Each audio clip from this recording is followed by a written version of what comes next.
Ayan, good morning sa inyo mga kamamaw. Hindi matapos-tapos ng winter dito sa Saskatoon. Kailan ba matatapos? Spring na.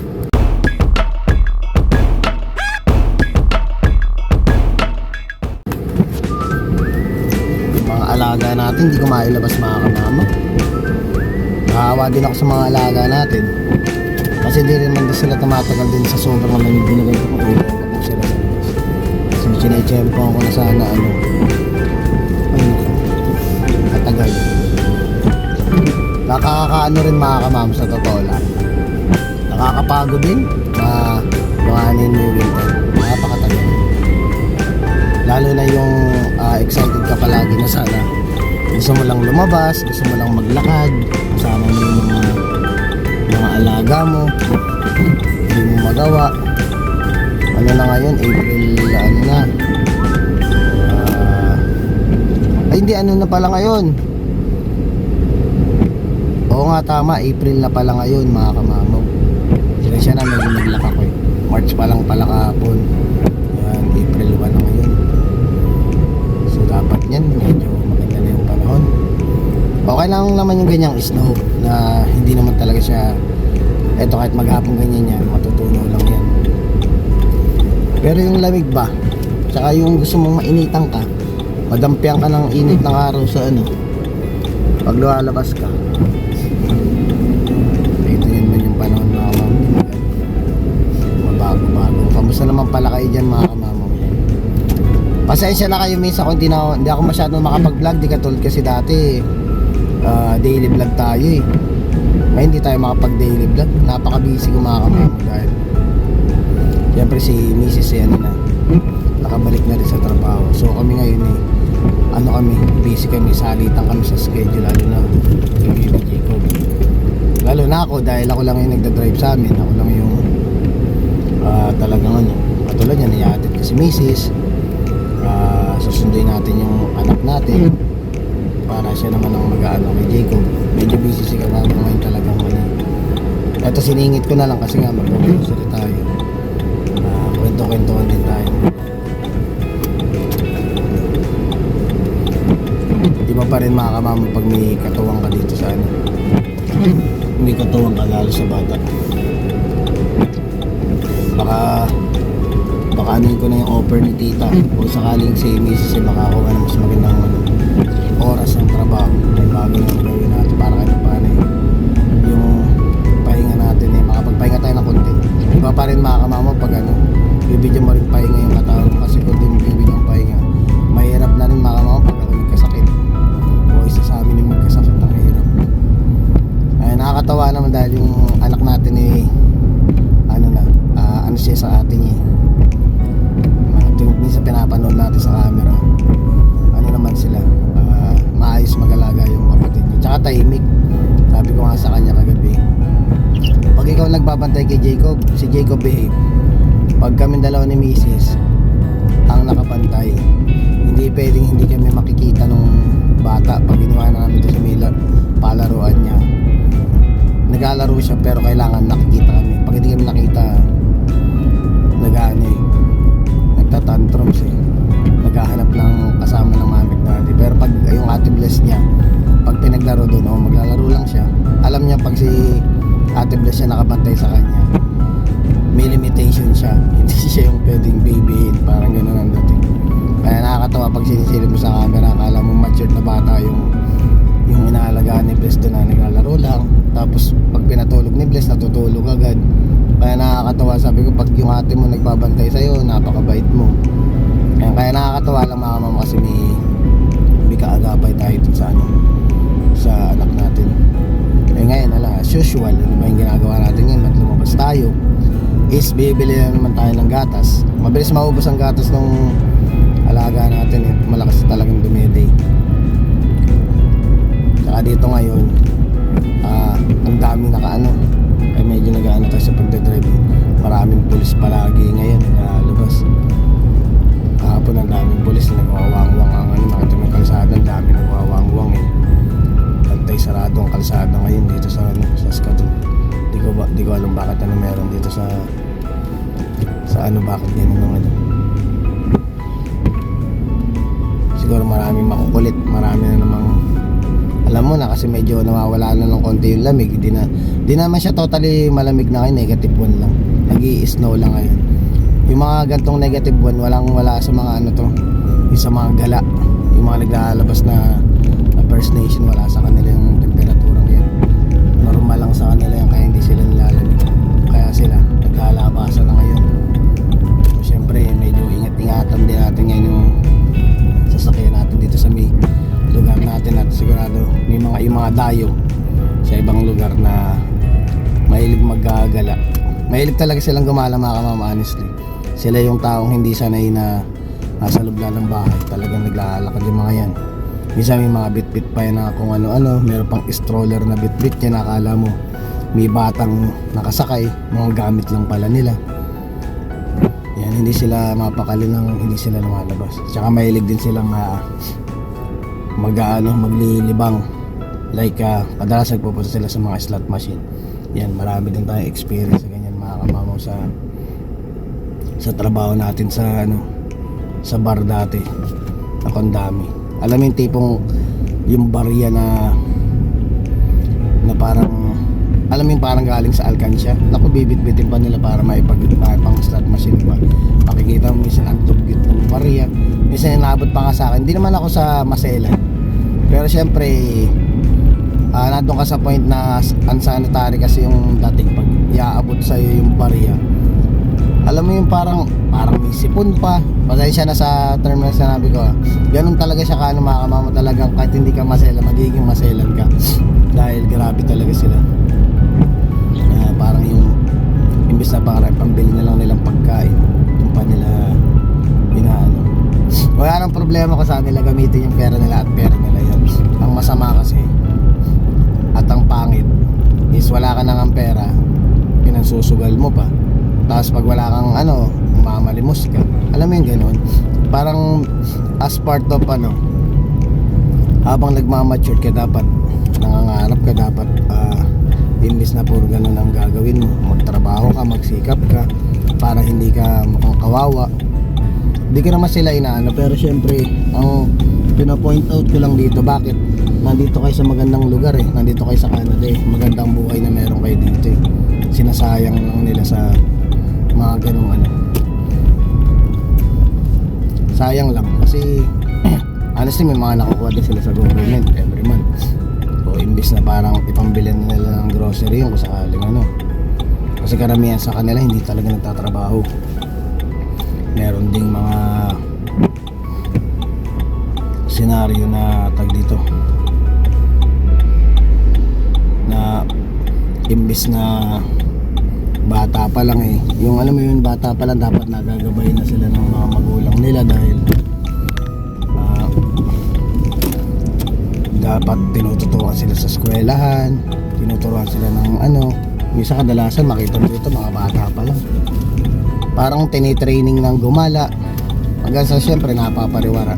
Iba pa rin talaga mga kamama pag yung bata nag-guide ng magulang. Even naman dito sa mga Pilipino dapat talaga nag-guide mo kasi iba yung nila iba yung atmosphere, iba yung atmosphere ng kabataan dito. Dapat nababantayan ng maayos dahil kung di mo babantayan, number 1 sa drugs, di ba? Dapat na yan nababantayan yan, nag-guide sila ng maayos para at least paglaki nila o pagtanda nila alam nila yung tama at mali. Kaya dito yung anak namin, buti na lang si Blas ang nakahiligan niya ngayon i-Bible study, so hinahayaan lang namin siya ni mami niya para at least yung free time ng bata kumbaga ba sulit dahil napapasama siya sa magandang samahan. So ngayon bata pa lang siya, nasasanay na siya, kaya inahayaan namin siya. Syempre hindi rin naman biro mga kamamo yung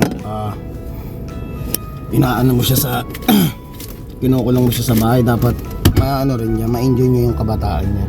So yun mga kamamo, trabaho muna ako. Umay na ba kayo sa superstore? Ito lang kasi yung pinakamalapit na na pwede natin pag-groceryhan. Yan mga mamo. Hindi naman natin nilalahat yung mga sinasabi natin kanina. Meron pa rin namang mga ganong lahi na maayos talaga. May mga katrabaho tayo na mga marurunong silang makisama at masisipag din. Kaya pag nakakita akong gano'n, saludo ko. Sinasabihan ko talaga sila directly. Lalo pagkatrabaho ko sila na saludo ko sa iyo dahil isa ka sa pinakamasipag na lalahing iyon. Di ko ayong banggitin ni Parates, hindi na ano. Nalahing iyon na talagang nagsisikap para sa sarili nila. Nakita niyo naglaro tayo ng nag-vlog tayo about to sa basketball, yung nag-best player o ganun ang lahi niya. Pero nakita mo naman, di ba, katrabaho natin, masaya siya, maayos ang pamamalakad niya sa buhay niya, may pangarap siya. So kaya hindi natin nilalahat, may mga masisipag, pero mas marami din talagang, para sa akin na mas marami ang pasaway. Pero syempre iwasan nyo na lang inyong mga dapat nyo iwasan dito. Di mo pwedeng kung talagang kailangan mong pag may mga sinabi, di ba, may mga experience tayo na talagang may sinabi pa sa akin na susunugin daw yung sasakyan ko, may mga ganong senaryo, di ba? Pero syempre ako, di ko na lang pinapansin kasi kung papansinin mo, sayang sa oras, sayang sa energy, may stress ka pa. Kaya ikaw kung ano yung focus mo, kung ano yung goal mo, yun na lang yung ating ginagawa. Di na natin binibigyan ng oras yung mga bagay na hindi naman ikakaunlad ng ating buhay. Meron ding mga kamamo, actually nung nasa Berry Barn tayo, may mga nakatrabaho din tayo. Ayan, shoutout kay Hillary Constant. Ayan, napakabait niyan, marunong makasama mga kamamo. Yun yung mga panahon na wala pa kami pamilya dito, kami pa lang yung mga sila Rain, ay shoutout kila Rain, sila Joe, kila Jerry. Ayan, nakakainuman namin yung mga yan halos linggo-linggo, nakakatagaya namin. Nakapasyal din kami sa bahay nila, nag-enjoy, masarap silang kasama. Kaso nga lang ang ugali lang nila pag yung sa inuman, pag nagdala sila ng alak, pag umuwi sila hindi naubos yung alak na dala nila, inuuwi nila. Inyong ugali ng ng mga Canadian naman pag sa mga ganong gathering, pag may dinala sila at may natira, inuuwi kasi nila talaga. Kaya nakakagulan lang, di katulad sa Pilipino na pag iniwanan mo, dinala mo yan, na yun, hindi na nila iiwan na lang nila kung saan sila nagpunta para ma-enjoy ng mga naiwan. Kung kanyari ka nauna kaming umalis, di sila na yung sila na lang yung uminom o sila na lang yung kumain ng kung ano man yung dinala ng mga Pilipino. Sa mga Canadian hindi, iuwi talaga nila. Busan kasi ako ng century tuna. Ito kasi binabaan ko kasi ngayon, di ba, papasok lang kasi misis. Para kung di nakapagluto, bibit-bit lang ako isang piraso na ito. Tapos magdadala na lang ako nung sinaing para tipid sa oras. Kasi talaga gahol minsan, talagang kahapon parang 2:30 pa lang lumabas na ako ng bahay. And then paglabas ko ng bahay, na yun, hanggang sa makapasok na, gano'n na yung routine. Tapos ngayon, ganun pa rin. Ngayon tumakas nga lang ako para bumili ako na itong ng gatas si Jacob, kasi hindi mo pwedeng pagbukasin to at walang kakainin yung natin. Medyo mahaba pila ngayon. Magbabayad muna ako. Talaga maganda ang panahon ngayon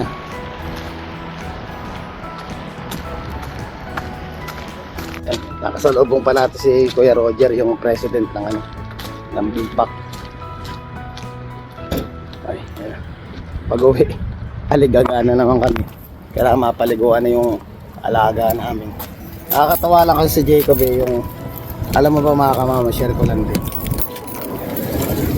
Siyempre makaka-relate dito yung mga yung mga magulang na nalayo sa kanilang mga yung mga nag-OFW. Hindi kasi mga kamamo yung anak mo din nakakasama, di ba? Nakakatawa lang ngayon. Siyempre ako kasama ko si Jacob. Araw-araw nakikita mo siya paglaki niya, nakikita mo yung progreso ng paglaki niya, kung ano na yung mga natututunan niya. Siyempre masaya ka dahil Nakikita mo yung anak mo lumalaki kasi ako, yung mga anak natin. Sad to say, naglakihan na sila ngayon, binatad dalaga na yung anak ko sa Pilipinas. Tigil naman na nakasama na matagal. So yun yung pinagpapasalamat ko ngayon na si Jacob kasama ko ngayon sa bahay. Yan. Kahit sabihin mo nakakapagod kasi part ng pagiging ama. Pero yung guidance na meron ako na hawak ko, maibibigay ko sa anak ko, maituturo ko sa anak ko. Saka syempre lalaki pa, excited ako dyan mga kamamaw na niloloko nga ako ni Mrs. So ba't di ka nagsasali? Ayun pala, sabi niya sa akin nung nakara kasi nga nag-vlog tayo sa basketball eh. Ba't di ka nagsasali dyan? Sabi niya sa akin, eh nagbabasketball ka naman talaga, naglalaro naman talaga ang basketball mo. So nga lang may iba kasi yung mentality ko minsan, alam mo masyado akong paano ba yun na to, masyado tayong advance ang isip.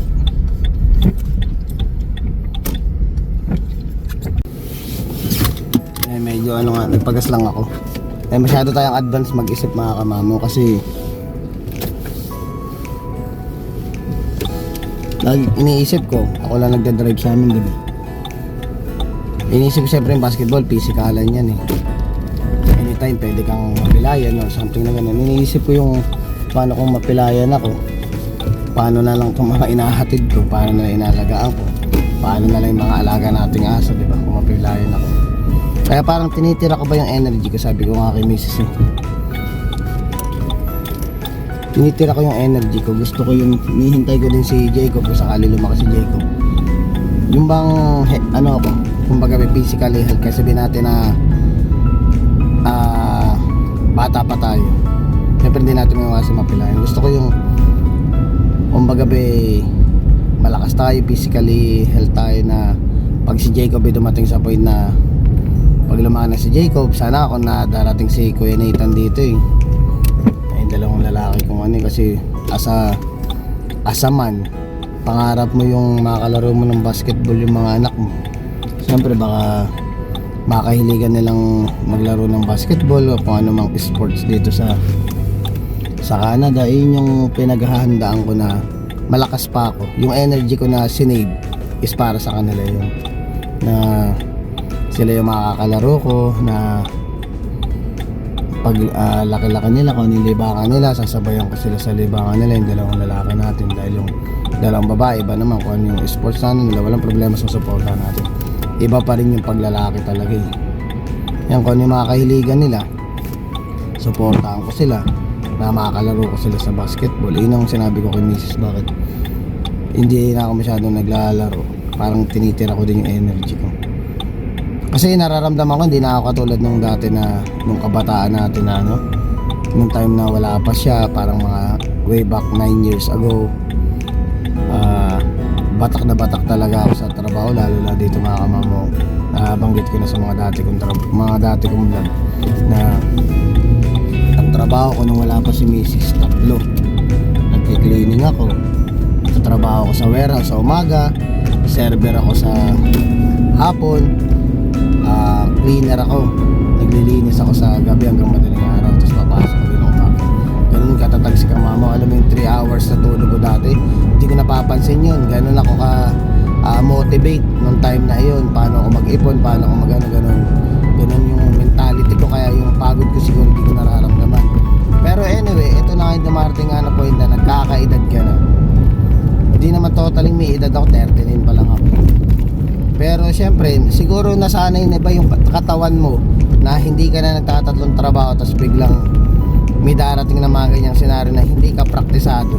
Syempre naninibago yung ng katawan mo. Hindi mo masasabi yung time na talagang minsan parang ay napapagod ka agad, parang ganun. Parang kailangan mo pa uli ng training or bumalik uli sa ma-practice uli yung katawan mo para ma-immune ka sa pagod na nararamdaman mo.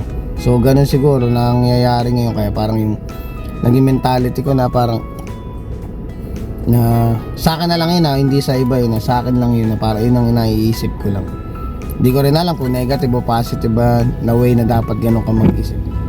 Kaya minsan inaaral ko pa rin. Pero syempre, ang ano lang naman, ang adhikain lang naman natin is para din sa mga anak natin. Yun ang inaano ko na yung save kong energy. Kasi ibang alaga ng bata ay iba eh. Iba siya dun sa sinasabi mo nagtatrabaho ka ng ano, iba. Parang mas feeling ko mas nakakapagod mag-alaga ng bata. Pero hindi ako nagre-reklamo ha. Sinasabi ko lang sa inyo yung pakaramdam na mas nakakapagod mag-alaga ng bata kaysa magtrabaho ka ng maraming trabaho. Iba yung ano nun sa katawan mo. Talagang si Jacob talaga nakakaubos ng energy. Kaya yung misis ko nga, ano rin ako dyan minsan pag madaling araw, naabutan ko si Jacob nagising ng mga alas 3. Ayun, talagang minsan ako na umaapo. Dahil siya nga, pag nung time na wala pa siyang trabaho, di biro yun, 24 hours kang ina. Kaya sabihin mo, yung mga para bang nakagawian ng mga tao na pagod yung asawa mo sa trabaho, parang ganun. Naiintindihan ko naman yun na parang pag uwi times na pagod ka na pag uwi na sinasabi ko kasi may asawa mo pagod, hindi, pagod din siya. Naiintindihan ko minsan yun na mas pagod siya dahil hindi biro mag-alaga ng bata. So yun lang na natin na parang kagawi ang Pilipino, ugaling Pilipino na porque ikaw yung nagtatrabaho, ikaw na yung pagod, hindi. Nagtatrabaho din yung mga misis natin sa pag-alaga ng mga bata. Hindi rin biro ang ano nga sabi nga nyo, walang pahinga yun. Kahit pa paano yung trabaho mo 8 hours o mag 12 hours ka sa trabaho mo, pagod ka, mas ramdam mo na may relaxation ka dun sa trabaho kaysa dun sa bahay ka na mas nakakapagod yun.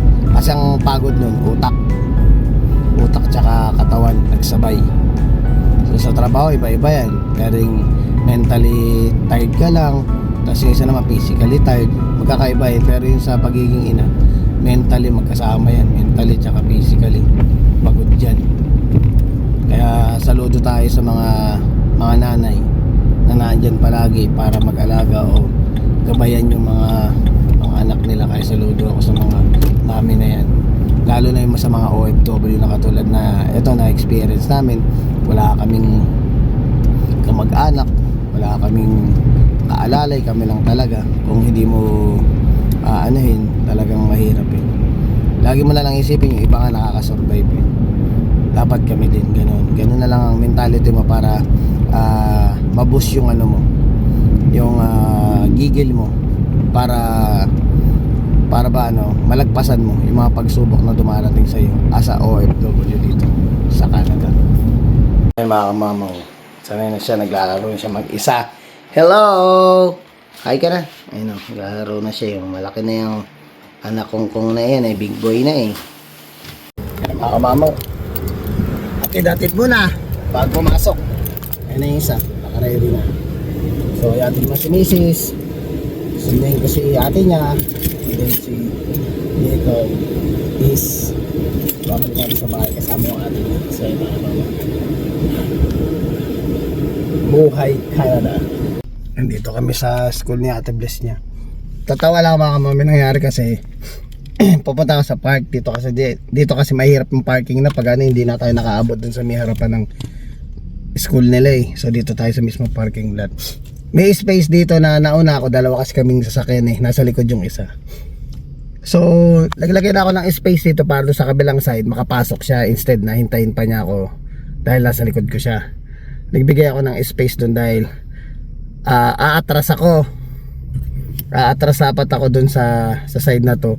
Alam mo ginawa na nasa likod, yung pag-aatrasan ko dun siya pumasok. Sabi ko na lang, inayan ko na lang, sabi ko kalma na lang, huwag ko na lang pansinin kasi kung i-stressin ko lang yung sarili ko, sayang yung energy, diba? So ako ngayon masyado kung yung pagdating sa energy ko pag ganyan mga, hayaan ko na lang.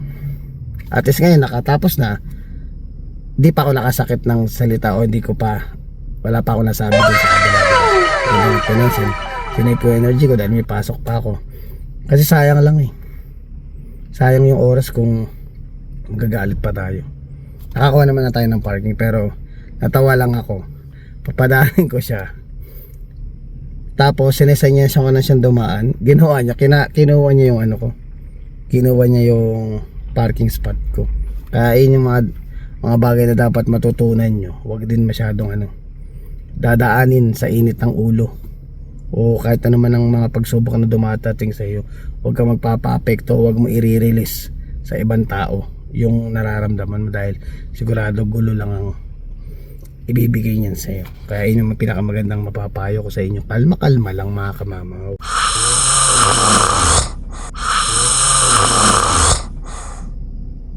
Oh no! Pala kayo mga kamamaw. Nakatulog ako Baka kasi yung ano ngayon yung panahon ngayon mga kamamaw. Ano lang? Yung temperatura niya sakto lang, para ka nasa Baguio. Oh yeah. As in parang in Pilipinas, in short, parang Baguio. Kaya yung lamig niya, talagang pag tinamaan ka, tatamaan ka ng antok talaga mga kamamaw. Nako. Ito yung mga panahon parang ayaw pumasok Gusto matulog na lang Pero anyway mga kamamaw, tuloy natin yung pinagkukwento natin kanina, na sana magkaroon ng yung mga lahing iyon is sana magbago, kasi ang ganda ng future nila dito Honestly, kung anuin mo, ikukumpara mo yung sitwasyon mo na ganun sila, kung nandun sila sa Pilipinas, ay wala, nga sila dito mga kamamaw. Hindi sila nga may nakukuha silang benepisyo o may pera sila nakukuha sa gobyerno buwan-buwan. Kung isipin mo yun mga kamamaw, diba? Ang problema lang sa kanila is tamad lang sila. Yun lang ang masasabi natin, tamad. Pero yung opportunity na magkaroon sila magandang buhay, meron mga kamamaw. Kaya sana magbago talaga sila. Although na lang ang maganda doon na lang sila sana ma-realize nila na may mali sa nakasanayan nila. Sayang yung opportunity, yung daming ang magandang buhay na meron magkakaroon sila dito kung pagtsatsagaan at pagsisikapan lang nila yung mga bagay-bagay. Nandito na sa kanila kasi nandito ka na sa Canada Canadian na sila. Talagang maganda yung makukuha, lalo katulad ko nga tayo. From the start nagtrabaho tayo dito ng lang tayo, work permit lang tayo, diba? Hanggang sa na PR tayo. Yung bang kinukuha natin, sinusungkit natin yung pangarap natin na pinaghihirapan natin, na ramdam natin yung pagod tsaka hirap natin na makamit yung mga ganong klase, samantalang sila nandiyan na sila, dito na sila pinanganak, dito talaga sila nang galing, di ba? Sayang lang yung opportunity para sa akin na wag nilang i-waste yung time na meron sila, kasi hindi naman lahat ng tao sa mundo is may ganong pagkakataon katulad nila. Kaya nangihinayang lang ako. Pero syempre nagpapasalamat din tayo sa iba. Hindi naman nagpapasalamat ibig sabihin natutuwa tayo sa iba, dahil even though na yung mga kasama nila is ganoon, karamihan talaga dito marami mga kamama. Hindi ko lang talaga binibideo, ayoko mag-video ng tao mga nasa labas na for the sake na makita nyo sa vlog. Kung lang yung parang siguro accidentally nakuha na natin, pero yung parang talagang binidyoan ko sila para maipakita sa inyo, hindi ko kasi respect ko sa kanila. Wow! Sa kadalasan ayaw nila nabibidyoan ng ganun. Baka mamaya imbes na maganda yung yung mabidyoan natin is parang lang ng away, gulo lang, kaya umiwas din ako. Kumbaga nakukwento ko lang din dito yung mga nangyayari tsaka yung mga sitwasyon dito. Kaya yun lang, sana ko lang, kasi syempre kahit sabihin mo hindi mo kamag-anak mga minsan nakakaawa din. Biruin mo, sobrang lamig, nasa labas, walang makain. Pero syempre kung isipin mo naman, kung may choice naman, di naman natin masasabi din kasi lahat ng sitwasyon na hindi porke ganito siya is kaparesa ng iba. Baka yung iba mamaya di natin alam yung mga nangyari sa kanya, yung istorya ng buhay niya, bakit siya umabot sa ganoon. May mga nakikita rin tayo misa sa mga vlog natin na even yung mga may Pilipino pang ganoon sa may bandang Alberta ata may nag-video na dun sa Reels, nakita kong gano'n. Parang siya. Siyempre pag lalo pag Pilipino, automatic yun, tutulungan natin yan. Hindi natin na yung ganyan na, kasi para sa akin pag Pilipino, lalo pag dito dayuhan tayo, pag ganyan Pilipino nagugutom na ganyan, hindi ako magdadalawang isip na hindi abutan yan. Talagang tutulungan natin yan para kahit pa paano makatulong tayo sa loob ng isang araw niya is niya yung gutom niya, maibsan niya yung gutom niya. Hindi mo naman siya araw-araw bibigyan, kung matapatan mo lang talagang may ganoon, tulungan natin, tulungan lang. Kasi ako na-experience ko rin naman na nung time na walang wala ako, may mga Pilipino talaga nandito na handang tumulong para sa iyo. Kaya parang give and take lang, wag nating ano yun, kumbaga ba, in short na lang din sa napapagkwentuhan natin. Hindi din naman lahat ng tao nakikita mong gano'n na yung sa vlog na to, topic na to is pare-pareha sila. Huwag nating husgahan ng bawat isa. Hindi natin alam kung ano ba yung pinagdaanan niya, bakit siya dumating sa point na gano'n. Kung meron kang extra, bigay mo lang. Ang sinasabi ko lang dito, nanghihinayang lang ako dun sa mga taong sinasayang nila yung oportunidad. Imbis na magtrabaho na lang, parang nalululong sa droga. Ang hirap lang ganun. Wala kang ano, kumbaga ba sa sulat ng palad mo, hindi ka mananalo, walang nananalo sa mga ganun. Bali mga pagsusugal. Hindi ko inaani magsusugal. Kung magsugal kayo, bahala kayo, pera niya. Pero ibig sabihin, talo ka dun. Talo ka sa sugal, talo ka sa paggamit ng droga. Walang nananalo sa ganung laban.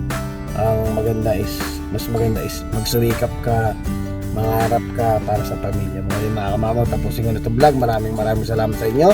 Please don't forget to like, share, subscribe, and hit the notification bell for more updates of my video. See you mga kamamaw. Shoutout po sa tita ko kay Nelenday. Happy birthday po. Stay healthy and ingat po kayo dyan.